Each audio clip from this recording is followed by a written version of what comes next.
Hei, näin teidän ilmoituksen kesätyöstä. Voinko kysyä lisää? Hei, tervetuloa. Totta kai voit. Kerro ensin vähän itsestäsi. Olen Liisa ja opiskelen lukiossa. Etsin kesätyötä, koska haluan saada työkokemusta. Olen ahkera ja pidän asiakaspalvelusta. Kuulostaa hyvältä. Onko sinulla aikaisempaa työkokemusta? Vähän. Olen ollut harjoittelussa vaatekaupassa. Siellä palvelin asiakkaita ja autoin kassalla. Hienoa. Miten osaat suomea? Osaan peruaiset ja ymmärrän melko hyvin. Haluan oppia lisää ja käyttää kieltä työssä. Se on hyvä. Tässä työssä tarvitaan asiakaspalvelutaitoja ja suomen kieltä. Työ on välillä kiireistä. Sopiiko se sinulle? Kyllä sopii.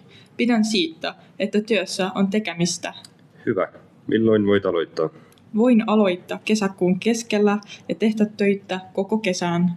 Hienoa. Otamme sinun yhteyttä pian. Kiitos paljon. Mukava päivän jatkoa. Kiitos. Samoin.